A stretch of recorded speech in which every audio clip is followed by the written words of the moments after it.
Steve. Hey, how's it going? What's up, man? Not too much. Trying to stay warm over here. And you're where? In Illinois?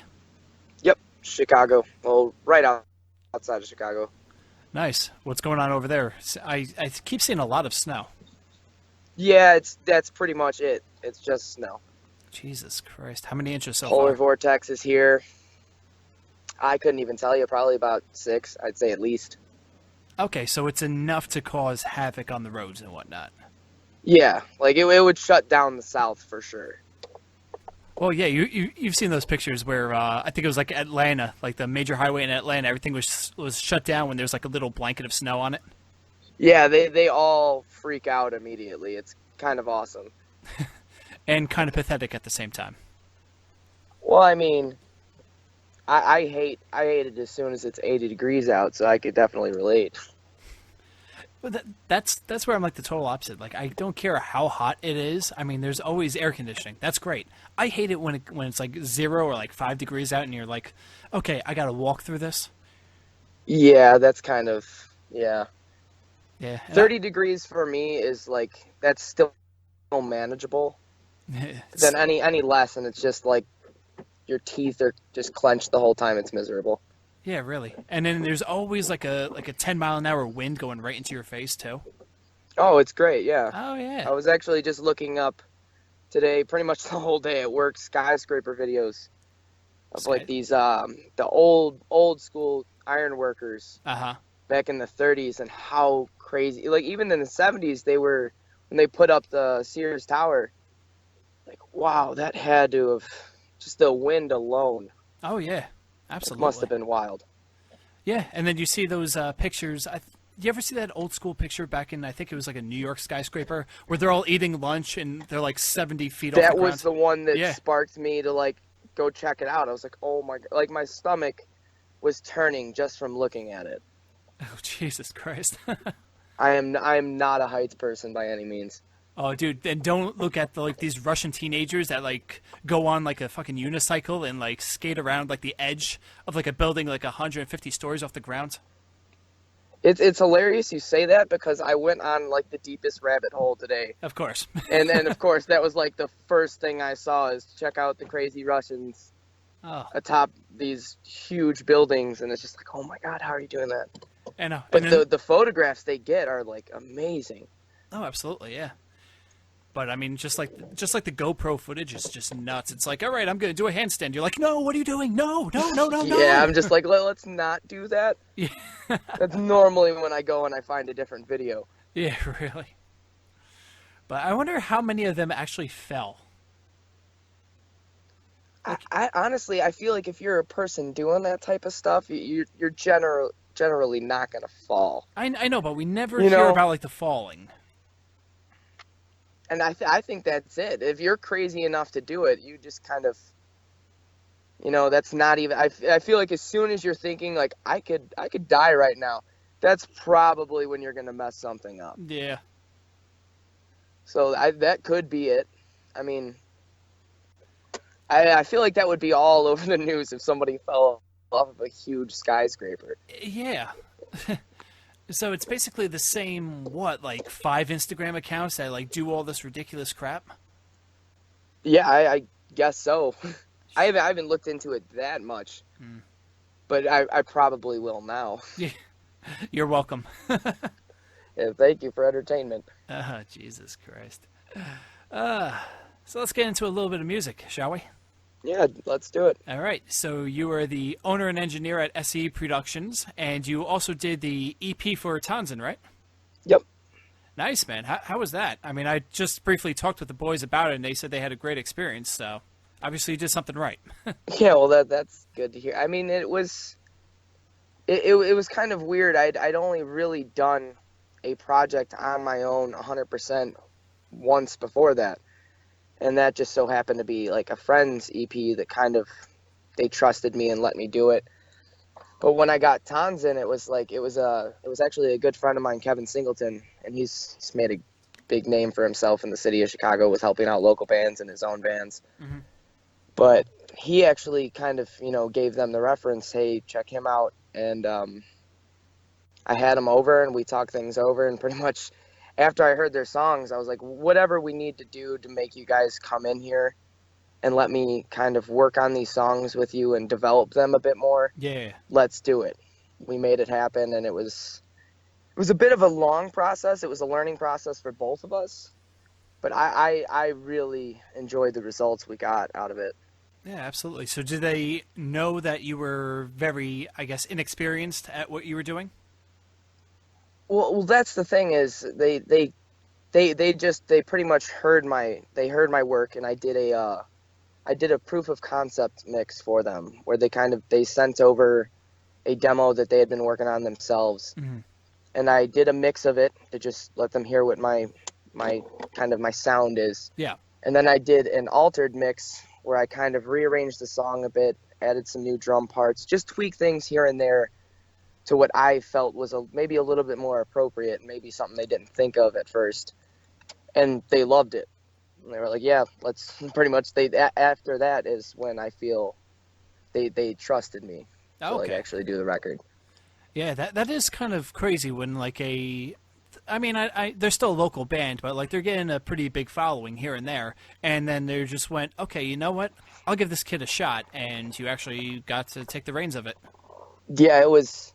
Well, going into the project, when I'm working with a band, I always tell them, because you can go to there's so many guys in the city of Chicago who are far better than me and have way nicer studios that essentially aren't ran out of a rehearsal space or a basement. Yeah, of course. So, I mean, there's like the guitarist in my own band, Jordan, is like, I almost like to think of it as he is Tesla and I'm Edison. And not the sense that I'm brilliant at all, but Tesla always said that if Edison had to look through a haystack, he would examine every single piece of hay until he found it, while Tesla would just use a little bit of calculation and make it happen, and not have to spend nearly as much effort. So with that being said, I feel like there's so many guys who are better than me. What they're really going to pay me for, what I'm offering, is songwriting. I really, really like to focus on what the band is about, trying to make them, because when you're put on the internet, trolls aren't going to hold back. No, not at all. They're gonna say, hey, you guys sound like you ripped off that band, or this is boring, or your singer sucks, or whatever, you know. So I really try to focus on that. You know, if they say the mix sucks, then that's my fault, but they won't say the song sucks. No. Hopefully. Well, it rarely goes back to the producer and the engineer. I mean, unless, like, you know, you could hear the vocals way too much or the guitar is basically drowned out. But, I mean, those are, like, the advanced people. Like, a regular troll is just going to be like, yeah, this song sucks. Yeah, you guys blow. You guys suck. You know, the whole band is terrible. But, like, you know, it all depends on what kind of mix that band gets out of it. Yeah, so. And the performance is so huge. So many people don't realize that. Oh yeah. Like, you'd be surprised at how many records, even top selling. I'm sure you would know, but there's so many top selling records that are, you know, programmed drums or programmed bass, and you, like, the regular listener, or maybe even, you know, somebody who isn't your average Joe, wouldn't be able to tell, because it's been done very well and they spent the time doing it, but it wasn't actually played. Yeah. You know. Not to mention you have a whole bunch of programs out there where you could just go, okay, this sounds good. And it sounds like, you know, drums recorded in a cathedral. Or you have, you know, drums recorded in a bathroom, or like a enclosed case, you know, something like that. But, I mean, it is pretty cool, like, what you can do. And it does help out a lot of bands that, you know, can't find a drummer. Going back to, going to Dan's band, my co-host here, who's not with us today, his band was looking for a drummer for the last, like, 10 years. And what they would do is they would just have programmed drums on all their releases until they finally found Dan, and now they're able to play shows. But to go from, like, 10 years into, you know, something that sounds, okay, this is definitely mechanic, it's not played in person, to, you know, their latest release where you're like, really, Dan's not on this? This is insane. So, yeah, it really is. I mean, it's I think that people notice more than they think. Yeah, that's true. As I've been kind of like I try to observe really closely as to what people like about different genres. And like a genre like hardcore, for example, Hmm. it's not my thing. But what I can appreciate about it and what I do like about it is it's very raw. Oh, And absolutely. Yeah. you're going to have drums that don't have sample augmentation, or if they do, it's not as noticeable.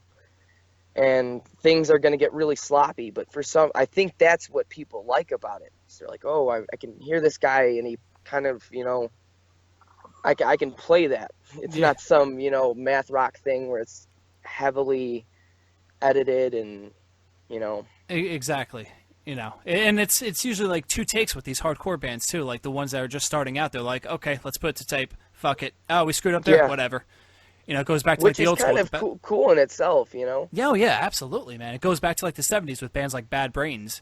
Doing just that. It's like, okay, we're gonna make a cassette. We have 3 songs. Hit the record button. We're just gonna go. And what you hear now is 1 or 2 takes that those guys did. So Yeah, I would personally, I would love to record a band that way. what, like Just, live or yeah, just like, yeah. just put them in a room and maybe I'd say put them on a click Hmm. and then just let them run through it.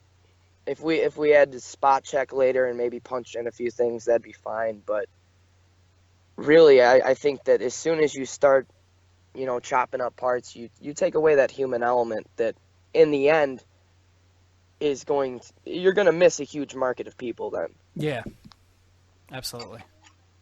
And another thing going on with that, I used to sing for used to scream for a metal band, and the thing I noticed is that the producer that did my EP wanted me to scream 3 times in a row so he could layer it. And I'm like, okay, that's kind of odd. But he also saw that if I had a bad take here, he could just mask it with another one. Yep. And if like some producers are like, okay, all right, I want you to scream that way. All right, scream it again, scream, and then you're like the 10th time screaming, and you're going to lose it from the first 1 or 2 times that you do scream. You're going to lose an element of your screaming. You're going to lose some Yeah. kind of power, some kind of passion in it, and like the whole grittiness of it. You're going to lose. So I don't know. It's crazy. Well, I definitely agree with that. But then I've also noticed different results because on the first record I did with a friend of mine, his band is named One Steel Wound. Hmm. We did it that approach where it was like, okay, well, we need this line to be perfect, so we would hit a line, maybe 10 passes if we needed to, Yeah. and then maybe around that 10th pass where his voice was given away and he was just kind of shot, and I was still telling him, no, that's not it, and he's getting mad at me and he doesn't know if he can do it, and I'm just telling him to get angrier. That's the take right there. The one Yeah. that he didn't think that he could do, and he just let his voice go. And sometimes that's the one. So, I mean, for me, I've noticed that if there's so many different types. You notice the same personality types, Hmm. but there's always you've got to take a different approach to a different person and how you're going to get the best performance out of them. No, 100% agreed there. Yeah. So, Normally, how I prefer to do it is I'll do about 6 passes of a song if I can, and then sometimes that may be a bit much, but after that we'll just comp together the best take and just cut together the parts and usually go from there. Because at some point, if he maybe didn't hit it in one take, I've got another take that he did do it well. yeah, exactly.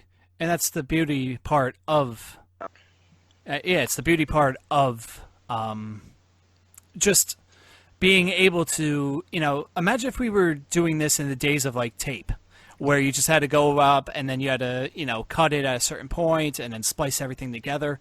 But like with technology nowadays, it's like, okay, we have your first one that you did maybe 2 weeks ago, and we tried again today. It didn't work out, didn't live up to that. We're going to use that take instead of, just having one and done. It's either, okay, you get it now, or, you risk the chance that you're not going to get it again. Yeah, I mean, that would just be such a different ball game, you Yeah. know? Like, it would just be so much different. that's a crazy circumstance. I wouldn't even know. There'd be material for sure that when I had originally recorded it, it wouldn't have, maybe in my personal standards, wouldn't have been able to make final cut. Yeah. So I think there would be plenty of artists and bands that would not even be on the radio or even have #1 songs if that was the case. Yeah, I agree with you there, but it is crazy. I would love to be in like a studio session with, let's say Justin Bieber. Just how many takes it takes, what does the raw vocal sound like, how much effects are going to be put on there. I would love to see that. I think someone like Bieber would be awesome, personally. I think that he would go into the studio hopefully like a professional, and would lay it down with hopefully minimal tuning. Just after seeing clips of Beyonce in the studio, raw camera footage, and it's you realize that they're being paid big money for a reason in some way or another. Yeah. There's plenty of pretty faces out there, but the kid can actually sing. I can give him that. Oh yeah, absolutely. I'd love to see the writing process personally. That would be really funny to me. Yeah, and just seeing how many of those guys, seeing Skrillex work with a team of guys and how they actually come together to write those songs. Yeah, absolutely. And to think that the guy from the guy's name is Ryan Tedder. He was what? One Republic, was it? Do you know offhand? I'm not familiar. Oh, no. Well, he actually made a career for himself with songwriting, and he wrote a lot of hits, not only just for his band, but for Bieber, Beyonce, all these pop acts. And it is pretty cool that I would love to talk with him just to say, okay, do you go into every writing process the same, or do you hold the best material for your band, or I wonder how that whole thing works. Yeah, I don't know. I'd assume it would be some type of, you've got, if you're writing for a label or you've got some type of contract. I'm very ignorant to this. I don't know. Yeah. But I'm assuming that they would have some type of okay, we're paying you this much. You need to turn in this many songs a day, or at least have a song a day, or something along those lines, I'd guess. Yeah, some song idea. Yeah, or his catalog just must be ridiculous. Oh yeah, it definitely is. But it's cool how they got started too. I think I'm not 100% sure on the exact story of this, but you remember the song "Apologize," right? It's too late to apologize. Yeah. Well, that's I believe Ryan Tedder's band, One Republic, and the reason why it got so famous was I think he paid Timbaland. I want to say it was either $500,000 or $1 million. He took out a loan. I don't know who was dumb enough to give some nobody musician a $500,000 loan, but actually gave Timbaland the money for him to drop a beat over it, and that song that you're hearing now, that version of Apologize, was done by Timbaland. You have the original Apologize out there, and you could tell that it doesn't compare to what this guy did. And he actually made a career off of that. So that's a smart investment on his part. Absolutely. And even though I don't know if One Republic is still kind of relevant, but I know the guy's at least gotten writing work out of it, so that was a very smart investment. Yeah. And I think he wrote the entire song. I don't think he had another writer or maybe one other guy in his band, but I'm pretty sure he did the entire song and just said to Timbaland, I was like, listen, this is the song, just lay a beat under it. And it was probably the easiest, 2 hours of work that Timbaland has ever did. And that just basically skyrocketed One Republic's career. Yeah, that's wild. Yeah. For him, he's got to be like, oh, this is an easy paycheck. It'll probably do well on radio. Yeah, exactly. And that guy on the other side of the internet is like, oh my God, I just took out a $500,000 loan. How am I going to eat if this song doesn't make radio? Yeah, really. Oh my God. How am I going to pay this back? Oh God Almighty! Now, the funny part is, you know that he wasn't dealing with Timbaland directly. It was probably like a subdivision, person in Timbaland's team, but doesn't really exactly know Timbaland. I'm sure that was the case. So that adds even more pressure. It's like, okay, I'm giving 500 grand to a stranger who might or might not know this producer that might or might not break my career. Yeah. Imagine that phone call. Oh my! Hi, Timberland's manager's assistant. Exactly. I was just calling to check up to see if he wrote that song we were talking about. I sent over the payment 3 weeks ago. I would just be silently, probably not even silently. I'd be sending emails daily. I'm a frantic person. They would get at least an email every couple of hours. Oh my God! They would kill me. Well, they'll give him some extra incentive. Okay, me motherfucker, it's done. Here. Yeah, that might make it worse, though. Yeah, that's true. They might rush it. They're like, hey, this kid is annoying us about this song. Just put some stuff down. Or the worst thing you could hear on the other end is, wait a second, you gave us 500 grit? No, you didn't give us that. What are you talking about? Yeah, we don't have anything of the sort. And that's when you jump off a building. Yeah. You're done. Oh my God. That amount of money is even hard to fathom. Yeah.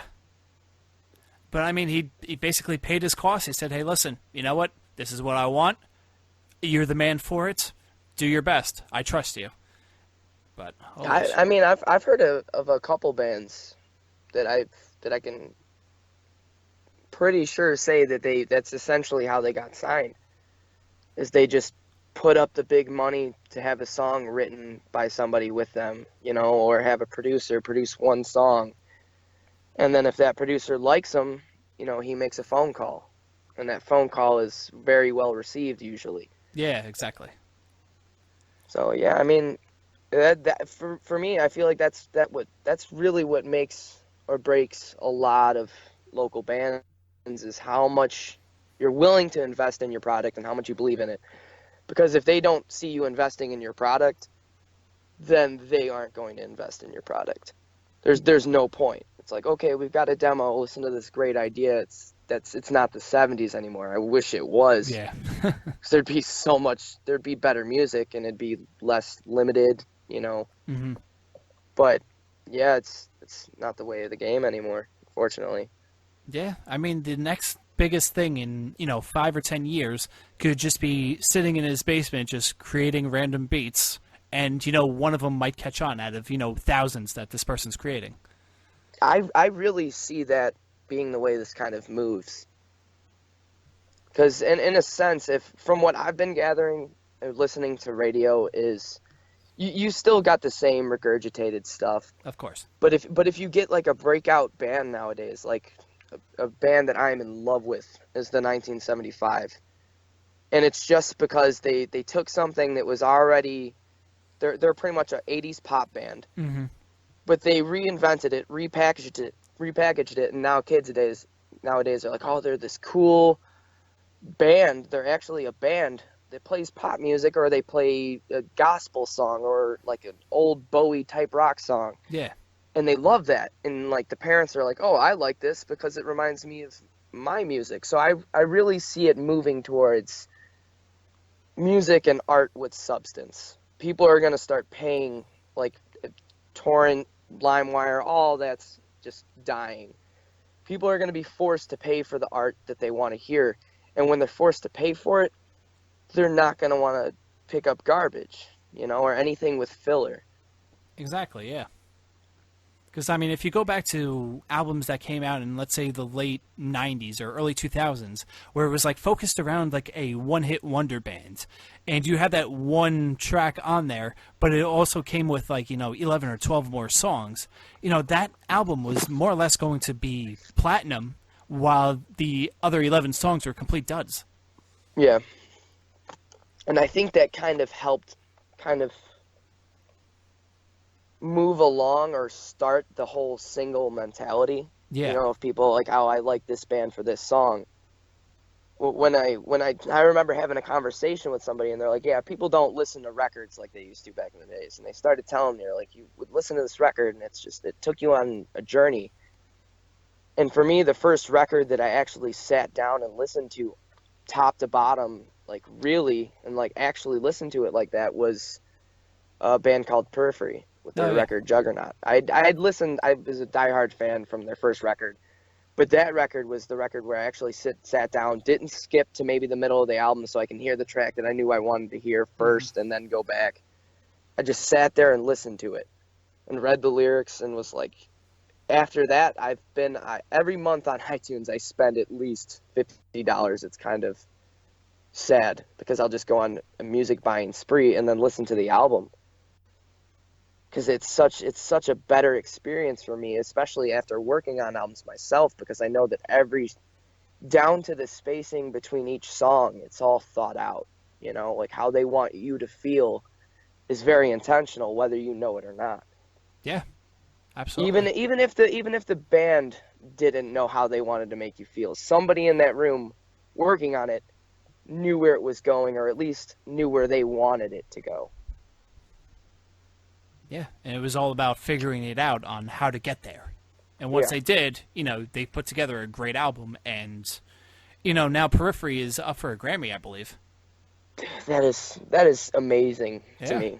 Like that for me, I've kind of had this theory that I've been preaching for a long time, that Periphery, like, for nobody really could, unless you were following that band. And this is totally because I'm biased and I love the band. Yeah, of course. But I feel like they kind of sprung in motion. They as the bar was already raising on its own, they just pushed it up even more. And they were like, look, this is how you should be playing in a metal band. You shouldn't just be playing breakdowns. Like, you should fill between the gaps. You need to have ghost notes. You need to play interesting rhythms. And like, for me, just from a drummer standpoint, I really feel like in the past couple of years, drummers have started playing like drummers. Like, not just you're holding the back beat, you're sitting in the back playing a dumb happy beat. Like, you're filling that space and adding groove again, which is something that's been lost for, I don't know how, probably since they started editing drums. Yeah, probably, yeah. But, I mean, like, drummers are starting to make, like, a name for themselves. Like, look at Luke Holland of The Word Alive. He made a huge name for himself just being a drummer and just, taking chances. Same thing with, shit. Well, what's the Between the Buried and Me drummer's name? Is it Blake Between Richardson? the Buried and Me drummer. Oh, shit. I can't. Let me... Damn. Hold on. I got Google. I know Cobus Potgear was one of them, Potgear. He was one of the first YouTube drummers I had ever really kind of started following way back in, I think, like 2008. Yeah, when YouTube was starting to become that medium, that place to go, yeah. And it was Blake Richardson, I was correct. Wow. Damn. Pretty good at that. But I mean, like, when you hear a song by Between the Buried and Me, you know for a fact that's a BT Bam song. There's no denying it. It's not like metalcore these days where you hear one thing, it's like, all right, here's a guitar solo and then breakdown. You're like, okay, what band is this? It could be one of like 90. But yeah. Which, I mean, I that music still holds a place in my heart. When I was in high school and you just wanted to listen to breakdowns all day. But now, as it's 4 years past, like, all the only bands I can really think that came out of that genre is like Memphis Mayfire, Of Mice and Men, Asking Alexandria. It's like, how many other bands that I listen to? Oh, did we lose you, Steve? It's a thing. It's going to be the same way. You've got one. Yep. Yeah. Yeah, your phone keeps cutting out. Are you on the phone or a computer? Yeah, phone. Oh, okay, yeah, it's just kept cutting out for a little bit. I think it might be better now. Is it better? Yeah, let's go with it. And if it happens again, I'll let you know. Okay. Yeah. I'm sorry. What were you talking about? Oh, bands that survived the, I guess, scene from back in the day. Yeah, the whole around, metalcore thing. I think it's going to be the same way with the whole progressive genre. You're going to have bands like BT Bam, Tesseract, Periphery, they're going to live on while this, and continue to just mold their own thing while this genre just kind of dissipates and disappears. Yeah. Into what? I don't know. I mean, some crazy new genre that I won't even be able to comprehend in 5 years. It'll be country chords, basically breakdowns with a banjo. Still won't be able to play it. Yeah. You'll have some kid on his banjo just tearing it up and just chicken picking like crazy, and I won't understand it. No, but a group of kids will understand it. And believe it or not, the next wave of music, like I said before, is only 5 to 10 years away, and someone is probably doing it right now without even realizing. Yeah, that's crazy. Yeah. And then 5 to 10 years from now, I'm going to be the guy that's like, I don't know how you kids do it. The new generation is even better than I could ever be. Yeah. I could feel it already. But that's just a natural progression. It's like we want more, and then we're going to get copycats, and then we want a new thing, and then we got copycats. And that's basically what it is. I mean, going back to, I think it was 2003, 2004, right when Enter Shikari just came out with Take It to the Skies. That album was just insane because no one was really doing that electronic thing yet. And the next thing you know, you have the copycat bands and like Icy Stars and Sky Airplane. And I didn't know that they kind of led that movement. They were one of the pioneers, yeah. That's crazy. But I always wondered how that kind of started. That was always a weird thing to me. Just to have breakdowns and then a weird kind of party section. Yeah, I can't think of another band that I guess made it as popular as Enter Shikari did. I mean, granted, they're selling out arenas over in England while they're playing 600-person clubs over here, which still kind of blows my mind. But yeah, unfortunately that seems to be the case for a lot of bands. Yeah, but we're spoiled here in the States, Oh, absolutely. There's a show every weekend wherever you turn, Exactly. So you could even see one band at 7:30 and then a headliner at another joint at 10 o'clock all in one night if you want to be that crazy. Yeah, I mean for my band, for Sky Machine, that's like whenever we book a show, that's like one of the first things we look at is who's playing at House of Blues, who's playing at Metro. It's like, is this going to be a hard night to draw? Is Disturbed playing tonight or whoever? It's like, you kind of need to be really paying attention to that stuff in a really dense market. Oh, absolutely. Yeah, it is a business. That's what I keep telling a lot of people that, they know it, but they're like, yeah, we got things figured out. It's like, no, you don't. You're never going to have anything figured out. That's just the way it is.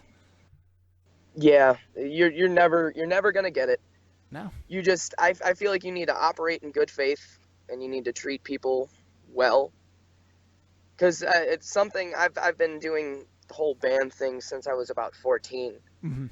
And when I was much younger, I got a lot of really, really fortunate show opportunities and, just great experiences that I'll never forget for the rest of my life, recording in amazing studios. But at the time, looking back, I'm like, wow, I was such a selfish kid. People gave that band opportunities because we were talented and we worked hard and we were there, essentially. Really, it really boils down to, oh, you'll sell the tickets? Here's the show. Exactly, so, I mean, there was a lot of fortunate opportunities because of that, but at the same time, people can tell when you're really just doing something to get something out of it, No, I completely agree, and I see it all the time. There's a perfect example. There's one band in the New Jersey scene. I'm going to say they're Band A. I don't want to give them away. Yeah. Where they play one style of music, and it seems like they've been playing. They're still a local band, and it seems like they're playing 9 times a month, opening for a hardcore band, opening for a metalcore band, and then opening for a funk band, and all across the spectrum that they're going on.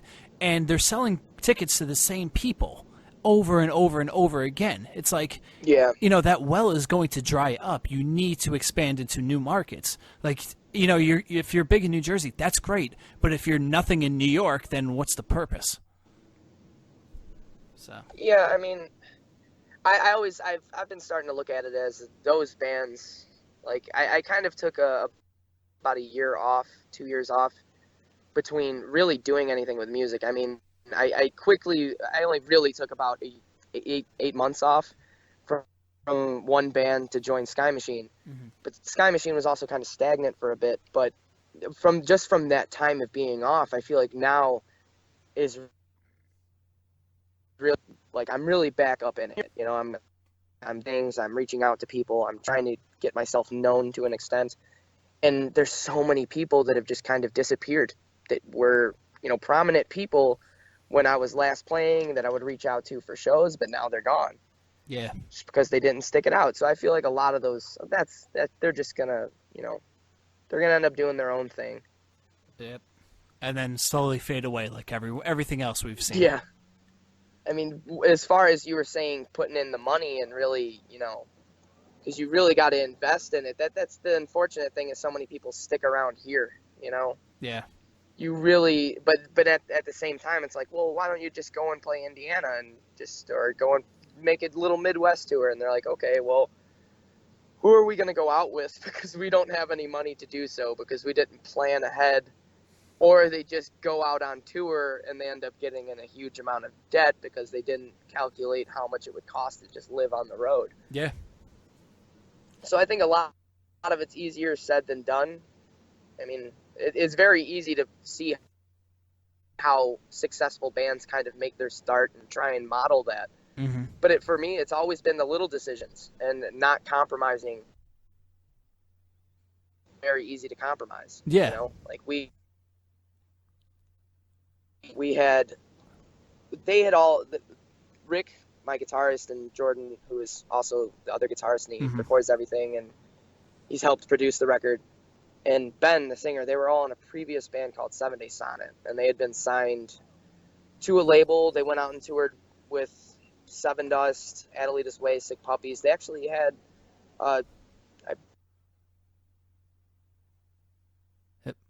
Steve, you're going in and out again.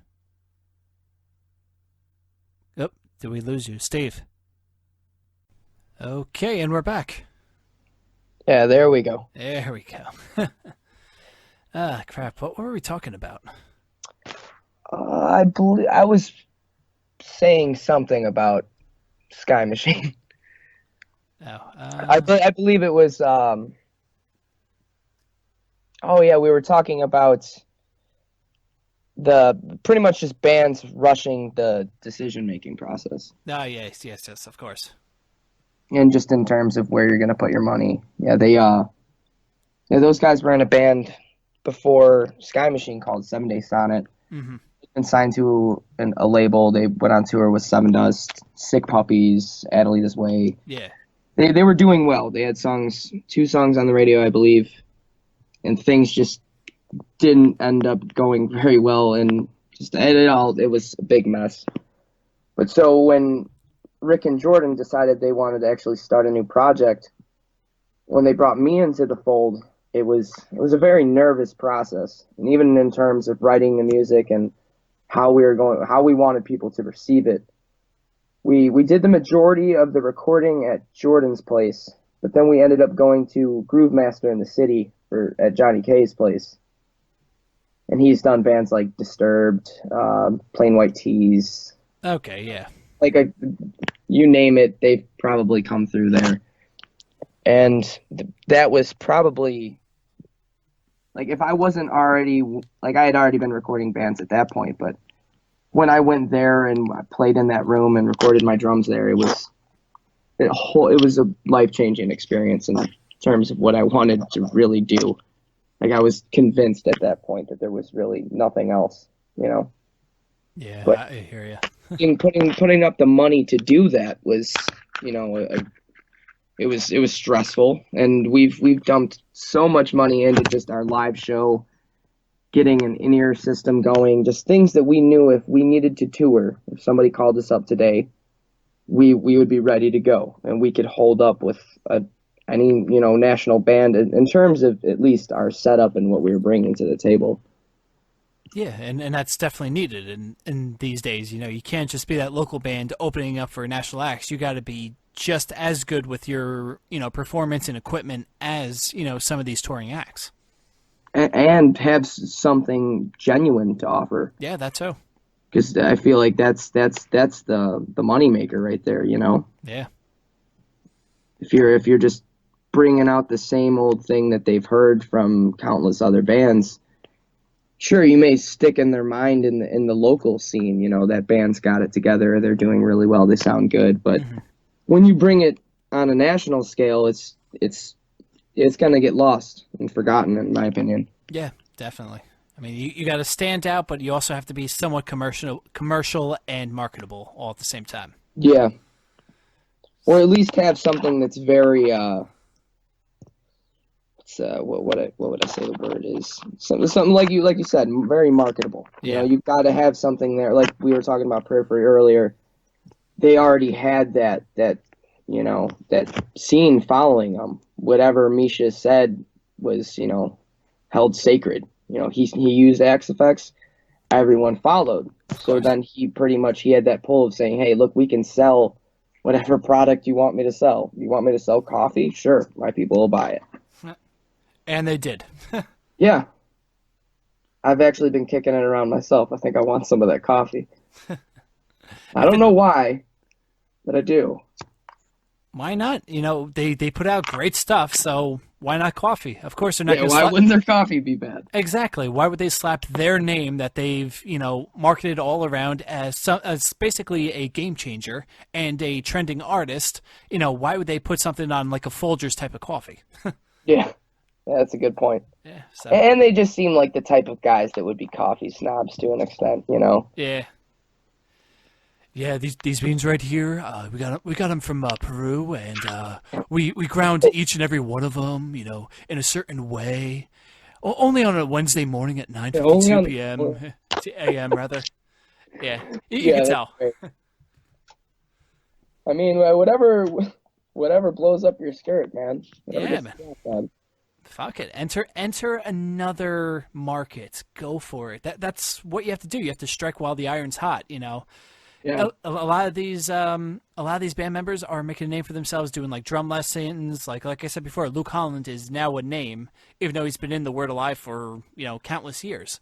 So, did you happen to see that he just left the Word Alive? Yeah, I think this is his final tour. Yeah, which honestly I saw that coming. Oh yeah, this is a brilliant move on his part. Are you familiar with that record, the Jason Richardson record? Which one was that? It just came out. It was called I. Oh, him and the guitarist of what was it? They just left the band. Did they do something together? No, this was a solo project. Oh, he had okay. It recorded by Taylor Larson, and then brought in Luke for the drums. Oh, wow. And the drum parts on that record are just, I can't believe that he can play it. Yeah. And then they just put up a live video at Blackbird Studios. And you watch him playing it, and I'm hypercritical. I'm like, oh, he flubbed there. Ooh, that was a little bit late. But then, like, when he hits the part that you didn't think that he would, like, necessarily hit it the way he did on the record, he kills it. And you're like, okay, this kid he's going to be the next Thomas Lang. Oh, like, when you're talking about huge famous drummers, you're going to talk about Luke Holland. Oh, absolutely. He's definitely going to be the next, shit, what the hell was the guy's name? Fuck. He drummed with 9 Inch Nails, Alien Rubin. Ooh. Okay. Yeah, he'll be the next one of them. I think Luke is going to try his hand in doing like the YouTube videos that he's been doing, and he's also been hooking up with that one guitarist who left. What was it, Carnifex or something like that? It was some death metal guitarist who's now teaming up with Luke to do like these videos. But Luke, I think, is like a journeyman. I think he's going to be filling in for like major bands, bringing his own style in, and I think that'd be a smart move for him, maybe down the line in maybe like 5 years while he's still somewhat young to do, but you never know. You know what? I agree, because you look at any of these guys like Marco Miniman, mean, I'm drawing a blank now, but like Mangini, to my knowledge, Hmm. like they were all session guys. They Oh never yeah, really had a home, and it was really because they were far too good, in my opinion. Like, how do you write with somebody who's that good? You can't really tell them what to play unless you're going to pay them to play what you want them to exactly. play, Yeah. So yeah, I could definitely agree there, but I just think that's so wild that right now is the time that people are going to be referring to as like, crazy musicians. Like I think this decade or so kind of is going to be just known for that progressive style of music Oh yeah, and definitely. influencing guys for years to come. Yeah, people are definitely going to be looking back on this. Like you have, we don't realize it yet, but like we have the Neil Pearts right now. We have the Randy Rhodes. We got like all these iconic guitar players, iconic drummers playing right now, and we are unknown to that fact until 10 years down the road when they're done playing, or whatever the Yeah. story may be. You know, but Yeah, it's crazy. yeah. It makes you think like I've got to make my move now. Oh yeah, I need to be absolutely. working quicker and harder because Luke Holland is 2 years older than me and he's much further. Yeah. How old is So Luke, by the way? I thought he was like 20, 23, I guess. Jesus For a Christ. minute there, I noticed it the other day. He was putting up, I believe he always had his age on his YouTube videos, but he's recently taken 23 years old. Yeah. Oh yeah. Wow. God damn. He accomplished so much, and he's still only like a quarter of his life down. Yeah, that's wild. Eh, I mean, he played at the Minor Drum Festival with Thomas Lang yeah. and held his own. I mean, Thomas is insane, but he held his own with him. That's to me, that's crazy in No. itself. Yeah, absolutely. I mean, not anyone can do that. Like everyone can think they could do it until push comes to shove, and the last thing you want to do is be embarrassed because everyone has their phones out recording. So Yeah, if you screw up, you're screwed. yeah, they're gonna see it. That's your career, more or less. Well, I think someone like Luke kind of knows going into it. That's why I think that these bands keep like a band like Periphery or BT Band, they keep upping themselves on every record because each night they go out on stage, you don't have your typical, maybe hard rock or country fan who just wants to go there and have a good time. Yeah. You've got a crowd full of musicians essentially that are just like, can these guys do it? Like, are they going to be like that one YouTube video I saw where the singer was cracking and couldn't hit it at all, or are they going to kill it? Yeah, exactly. So someone like Luke Holland knows that, these guys are watching me for my YouTube, for that fill that I did on YouTube. So I need to kill it so they don't hate me Yeah, or think I suck. absolutely. But then, like, you also actually have another side of the spectrum. Are you familiar with the band We the Kings? I've heard of them. I don't know if I've They actually listened. they had one song like 10 years ago, "Check Yes Juliet." But Oh yeah, I know that song. yeah. Anyways, they actually now have a new career because the bass player that they have is a YouTube star. Really? And the crazy part is, I don't think he was like a musician on YouTube. I think he just did dumb videos. I mean, I could be wrong, but all I know is this guy was a YouTube star. He joined We the Kings, and now they're packed in with mostly his fans, believe it or not. It's got to be such a strange dynamic, right? Yeah, it's got Like to when be. you think, like even with Luke and the Word Alive, it's like they're all like like around his age. Like We the King, same deal. It's like they're like, hey, we had this song, Check Yes Juliet. It's sold how many? You've just been making YouTube videos, and now everyone's showing up to our shows. But we're glad they're here. Yeah. But I don't know how I But feel are about. they fans of us or are they fans of you? That's what it's coming down to. Well, I think you would hope that you're going to kind of merge there. You're going to pull from that audience that he already had. Yeah, I'm not saying But that like I don't think they'll be loyal. No. no. I mean, like if he, let's say, leaves the band, they're going with him. They're not sticking around. Yeah.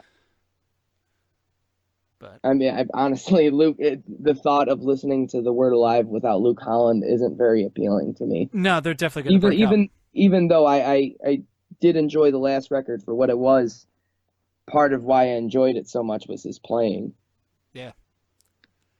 So yeah, that's I mean, it's a whole, like we were talking about earlier, it's a different time right now that we're not even going to clearly really be able to see it until we're looking back on it. Because there's Exactly. so many different ways for people to kind of rise up, and nobody really knows which way is the way yet. Exactly. The one common thing I have found in everyone who comes up is they have something genuine to offer. Yeah. You can't really fake it till you make it with these things. Yeah, it's kind of taking that out. I think I was watching a documentary on the band Stained with Johnny K, who he had produced them, and he was talking to him, and he was saying that Aaron Lewis, his claim to fame is his story. You know, Yeah. we're all going to tell the same story. Humanity has been around for how long? In essence, we've experienced the same things over and over and over again. But how you write that pop song is finding that catchy line or whatever it is that somebody hasn't said that way before, or at least in a mainstream light. Of And course, yeah. it's just your story and how you're going to bring it to the table. Very true. I mean, like, if you go back and, like, if you go to, like, different genres, too, like, look at the state of where hip-hop is right now, where it's basically, like, guys are mumbling, and they're getting, like, millions of dollars to do it. Yeah, Like, to be honest with you, I think that's going to phase out as well. That's kind of like our gent, or whatever you would want to compare it to that is equally as silly. yeah, But then in the same respect, you've also got guys like Kendrick Lamar who are just like, whoa, yeah, exactly. how are you doing that? And even he, like I was listening to one of his songs, and he's got like odd time signatures going on and crazy little break sections, and it's like this guy is not just having someone write him a simple beat, like he's sitting down and working on it, or at least has somebody who is. Yeah, So, I and mean, there's substance, but people are slowly fishing it out. There's so much garbage that we've dealt with for so long, yeah, and then there's a part of us that really enjoys that garbage when it's like 1:30 in the morning and you've had a couple beers in you and you're at the bar and that yep, silly song comes on. You're like, that's the all right, I'm audience. feeling it right now. Yeah, Right now is when I'm feeling it. yeah. When Then after that, I'll put on level-headed, when you're sleep-deprived, when you're just ready to take a nap, ready to go. Next thing you know, you hear Designer's Panda on, and you're like, "This song is fucking great. What am I thinking?" And what have I been doing with my life? Why am I listening Yeah. to Periphery? Why do I care about odd time signatures and syncopation? I want an 808 and some dumb lyrics. Yeah. And the funny part about it is, love him or hate him, Kanye has everything to do with this. Like, he's the How one so? that he's the one that's making he's developing hip hop into a way that no one's ever seen. And it's funny because, like, stuff that's popular now, it's what he did 10 years ago. Yeah. Okay. And The whole perception of Kanye's, you could have two very different responses to what you just said. oh, absolutely, yeah. But going from a strategically music standpoint, he's a genius. There's no fucking denying that. You could deny it, but you're denying that because you know the person. The person's an asshole. He says what he wants, says what is on his mind. Okay, you know what? He's a jerk off at times. It happens. But when you're able to separate the man from the music, you're like, okay, this is actually really good. I still don't have a grasp of what he's trying to do or trying to accomplish, but I can respect this. Yeah. Yeah. I'd honestly have to agree.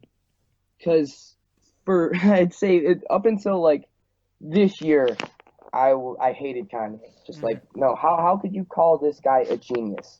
Like, I am listening to bands that are just are years ahead of what he could ever pull off. And then the more I look, and the more everyone starts calling him crazy, and then I see his crazy rant on Ellen, and I'm just like starting to feel like maybe this guy's on to something. Yeah. Like, maybe we shouldn't be calling him crazy because he's freaking out right now. Like, he just seems really well intentioned. Yeah. And then I was listening to, it was actually the Eddie Trunk podcast, and he had Matt Shadows from Avenged Sevenfold on, and he kind of like sheepishly admitted that the reason why he was in LA is he was going to a Kanye show, and his explanation of it is that it was insane. The Yeah. guy's got about 60 rigs. The whole arena is a light show. Yeah. And he hovers over you, and at some point in the night, Kanye is going to give you a front row show. Exactly. And it looks like a spaceship. Yeah. He had a record where it was all vocals.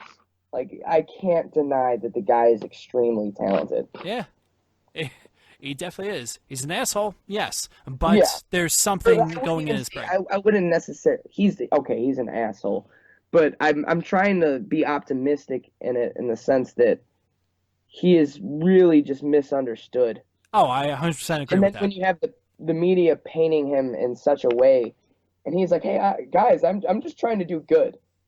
I'm in a lot of debt right now, but I'm trying to do good." And we're like, "No, Kanye, you're crazy. Just Exactly. stop selling white T-shirts." For $175 each, yeah. Like, when I see him, like when he had that whole Ellen breakdown, it was like, this guy he just doesn't know how to represent himself. Real, like, he doesn't know when he gets passionate like that, he can't convey what he's saying correctly. So people just instantly call him dumb, Yeah, exactly. or they're just like, look at how this overpaid clown is acting. Which I don't think is necessarily the case. It's just, No. you would have that person at a bar in your local town. Oh, If yeah. they were passionate, he's just not as important. Exactly, yeah. And I'm thinking one-on-one with Kanye, no cameras, no audio, no nothing. I'm sure people would have a different perception of him. I think you would get a totally different guy. Oh yeah, absolutely. It wouldn't even be the same person, kind of. Yeah. I think, like, this is kind of, I hate to bring it up, but I really think that a person like even Trump is the same way, or any of these politicians. It's like they're putting on a face that you know really well, and they don't care what you think of the face because they know who they're appealing to. Exactly, So yeah. I feel like Kanye's the same way. You know, he's got his brand, and he's told to go out and say whatever he wants to say because that's worked. Yeah. And he knows that people are eat it up. Yep. So is the guy really, I think it's going to be like when for example, when the Talking Heads broke up. Obviously, I wasn't around, you weren't around for that, but like from the stories I'm hearing, it's like David Byrne was the same exact thing. Like, people thought, okay, he's a genius, but he's a total dick, and I don't like him, but his songs are catchy, and this, that, and the other thing. And now, like, you look back at their catalog, and you're like, okay, wait a second, he was extremely innovative, he knew exactly what he was doing. Yeah. Yeah. And now he basically gave up on music and is doing his art thing in New York City, and you're like, shit, you had something right in front of you, and you took it for granted. Yeah, we just pushed this guy out. Yeah. Which, I mean, that's the way it goes. Yeah. I feel like it's kind of like how we're moving socially right now. You progress for so long. We've had this great progression socially. You have a progression in art, and then it's gonna retract. This was, I believe I was listening to it somewhere, but I really do believe that you need to progress for so long, and then you need to kind of take a step back. Yeah. Because if you keep progressing, you're just going to have people who come in to exploit it and maybe make something worse. So people kind of freak out. They're like, no, we can't have no more of this. This guy is doing weird stuff. Who is this David Byrne guy? Yeah. No more. I want something simple. Yeah, but you're not going to get simple with these people. With David Byrne, you're not going to get simple from Kanye. You're not going to get from these basically geniuses. You are. What was that? Even though you think you are. Yeah. That's the incredible thing about it, is they're figuring out a way to package a message. Yeah. Because that message would never make it on the radio otherwise. Exactly.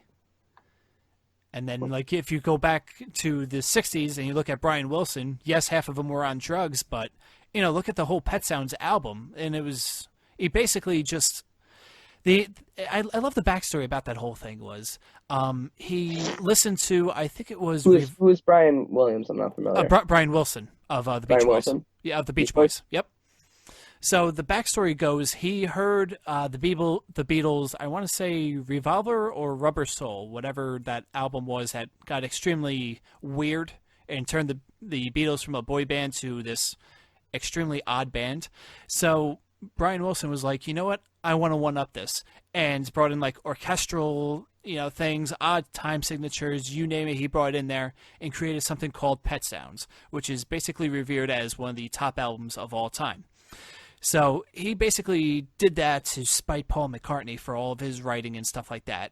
And then Paul and the Beatles came out with Sgt. Pepper's, and then Brian Wilson basically lost his mind trying to top that. Oh, wow. Yeah. So and that's then, kind of like the whole like Metallica Megadeth deal a little bit. well, yeah, well, like that would be my comparison. Not Yeah. that they're related, but yeah, I know, but like this was more, both sided. Like both Paul and Brian wanted to like one up each other instead of like, you just have Dave Mustaine trying to one up Metallica. Yeah. Metallica's just like, That was we're just gonna do really this album, whatever. So, yeah, that I never knew that. That's really interesting. yeah, I'm gonna have to look into that more. and 'Cause I've never been a big Beatles fan, hmm but I want to be. Like the other day, I was like, I've never listened to them growing up. I never really got into them. Like the other day, I got Apple Music, and I was like, you know what? I should really try and go back and listen to some Beatles songs. But I want something weird because I've heard about their experimental stuff. So I want to listen to that record that they made while they were tripping in the '60s. yeah, And definitely. that's what appeals to me. So I want to hear that craziness. Well, what you should do is you should go from, I think it was Rubber Soul, whatever the album right before Sgt. Pepper's was. Listen to that, then listen to Pet Sounds by the Beach Boys, then go listen to Sgt. Pepper's, and then afterwards, I think the Beach Boys came out with, I don't know if it was the Beach Boys that came out with it or if it was Brian Wilson solo. It's called Smile. Listen to that, and that's basically, it was, I want to say like 30 years afterwards. Like he released it, I think, in 2004. But like Okay. he had like demos ready, but he just literally lost his mind and just couldn't go back to working with it. Then next thing you know, he had like a team of people like reviving this project, and they just released it. I want to say 2004 was the year, but definitely listen to that in that order. Okay. Yeah, the album that definitely have to do that. Yeah, it's quite crazy just to see exactly what went through with the whole thing. What Brian Wilson went through, and even that movie that just came out about his life with John Cusack playing him was actually amazing. Like you could actually see the torment that was going on in his mind. He just wanted better, one up, one up, one up, one up. And while the Beach Boys were on tour, he would be in the studio just writing something else. And he wrote the entire Pet Sounds. Like I don't think anyone else from the Beatles, I'm sorry, anyone else from the Beach Boys went and wrote on that album. Like they ended up singing on it, but everything, every little piece of, every single note, every single instrument was Brian Wilson. So Yeah, I see now as you're saying this, that's really like I'm currently working on a solo project, and that's just like so appealing to me because that's what I'm doing. I'm writing guitar, I'm writing bass, writing drums, writing the vocals, and just he has done it successfully. I'm looking at it now. The movie's Love and Mercy. that's the one. Wow, I didn't know that. See, I was never really nobody told me anything about the Beach Boys. I never looked up anything. Yeah, I'm But assuming that- you just thought it was like wild. that. Yeah, you just Yeah. thought it was that one band that was on Full House and like the little It had the boy one bands. song that everyone knows. Kokomo, yeah. Yep, Yeah, that's crazy. yeah, it's insane, that whole story. But Even the sheer fact that you know, you were saying that they kind of went back and forth with each other. mhm. So like, Paul McCartney, he must have held him to a pretty high standard. Yeah. So like to actually use that as some form of competition. So that's cool. Yeah, and I believe Paul McCartney also said that the song "God Only Knows," which is on Pet Sounds, was I think either his favorite song or the best song he's ever heard, or something like that. So that basically added even more fuel to the fire. Yeah, because then it's kind of like a friendly thing going on a bit. Oh Or yeah, at yeah, least they were a definitely friendly. Yeah, respectable yeah, competition. yeah, Wow, that's awesome. yeah. Well, you got your homework. Yeah, Wow. Yeah, you're saying God only knows. Yeah, God Only Knows is the name of the song. Yeah, I'm all about it. And I'm sure you heard it. And the best part about this song is, like, you think it's going to go one way, and you're like, okay, this is nice, this is nice. And the next thing you know, the orchestra hits, and you're like, wait, what? And you'll get definitely confused. But, like, listen to God Only Knows, and then go listen to Pet Sounds from beginning to end. Like, it starts off with Wouldn't It Be Nice, which is, like, a nice little dream sequence into, like, a pop song, and like the progression and the build up throughout the entire album is just it's amazing. Yeah, it goes back to what we were talking about, just well written records. It's like they thought about it as a grand scale. You couldn't just have like this. Wouldn't it be nice? Like that track is in how many movies? It's still relevant today. Yep. But like I bet if I sit down and listen to this record, it's going to take me on a journey that's not always happy. That's true. But that's awesome. It's substance. Even if the song "Wouldn't It Be Nice" is so happy and kind of, it's not mentally taxing. Yeah. But you feel something while listening to it, and that's honest. Yep. And I think that might actually be the worst track on this record. Oh, I'm sure. Yeah. Because it's the single. Yeah. That's usually the case for bands like that at that time period. Yeah, but definitely take a listen to that. And I think we should wrap things up. I mean, holy crap, we've been talking for a while, including the little mess up portion of it, which I'll edit out, not a big deal. But anyways, let's do some plugs. What's Sky Machine got going on these days?